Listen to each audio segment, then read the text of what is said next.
ایک مسلمان کی سب سے بڑی خواہش اور چاہت اور ترجیح یہ ہونی چاہیے کہ اس کی اولاد کردار کے لحاظ سے، عمر کے لحاظ سے کہاں کھڑی ہو۔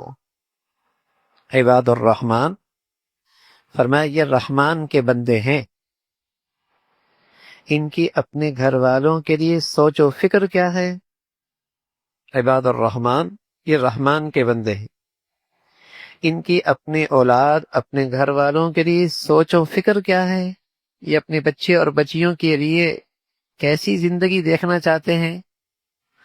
تو رحمان کے بندوں کی خوبیاں بتاتے بتاتے بتاتے یہ بتایا کہ اپنے گھر والوں کے لیے یہ دعا کرتے ہیں، ربنا هب لنا من ازواجنا وذرياتنا قرة اعین واجعلنا للمتقین اماما۔ اے اللہ میرے گھر والوں کو، میرے بچوں کو، میری اہلیہ کو میری آنکھوں کی ٹھنڈک بنا اور ہمیں نیک لوگوں کا امام بنا، یعنی نیکیوں میں اتنا آگے کر دے کہ لوگ ہماری نشان قدم دیکھ کر نیکیوں پہ چلنے لگ جائیں۔ میرے بچوں کو، میرے گھر والوں کو نیکیوں میں اتنا بلند مرتبہ عطا فرما کہ ان کے نشان قدم پہ لوگ نیکیوں کا راستہ تلاش کریں، نیکیوں کی منزل کی طرف چل پڑے۔ یہ ایک مسلمان کی اپنے گھرانے کے لیے سوچ ہونی چاہیے، جو قرآن نے بتائی ہے، جو رحمان کے بندوں کی خوبیاں ہیں، وہ اپنے بچوں کے بارے میں یہ سوچ رکھتے۔ دیکھو بھائی، پہلی بات تو یہ سوچ ہوگی تو میں اپنے بچوں کو اپنی نبی کی سیرت کے مطابق ڈھالوں گا نا۔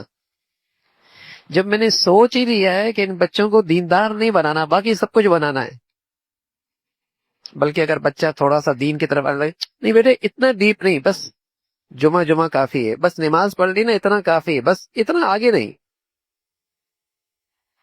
اگر دینداری سے اتنا ہی خطرہ ہے کہ دیندار بن جائے گا تو کہیں ہمارے گھر میں نعوذ باللہ کوئی آفت نہ آ جائے، تو ایسوں کو نبی کی سیرت سے کیا تعلق؟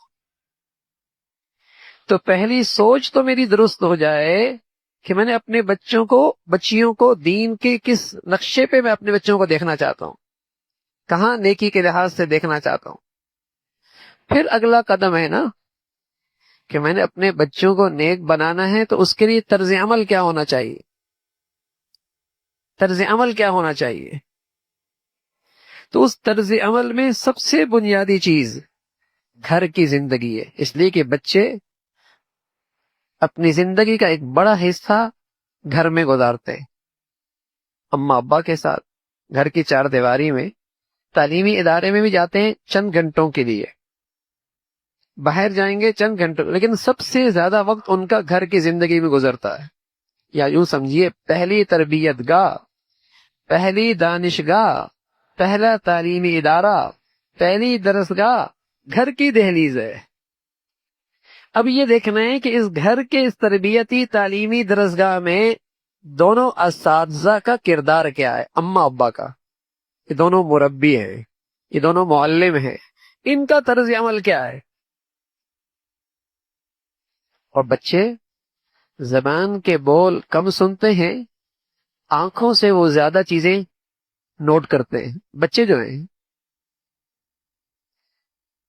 ایک عمر ہوتی ہے، اس عمر میں بچے آنکھوں سے سیکھتے ہیں،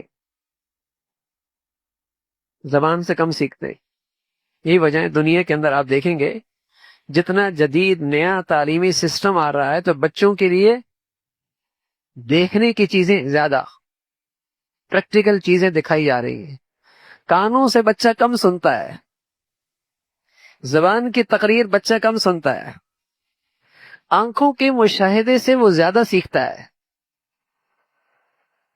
تو وہ گھر کی زندگی، گھر والوں کا طرز عمل، گھر والوں کی صبح شام کی زندگی، یہ سب سے بڑی چیز ہے۔